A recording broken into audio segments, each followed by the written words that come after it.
رزق کو بند کر دینے والا کام۔ نمبر 1، فجر کی نماز کے بعد فوراً باہر نکل جانا۔ نمبر 2، بزرگوں کے آگے آگے چلنا۔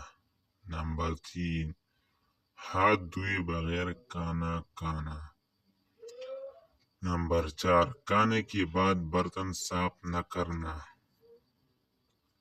نمبر 5، پھٹے ہوئے کپڑے کو نہ سینا، مکڑی کو جالے دور نہ کرنا۔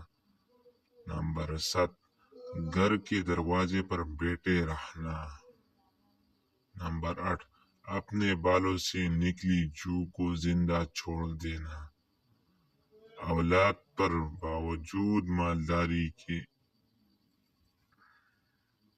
نمبر 10، اہل عیال سے لڑتے رہنا۔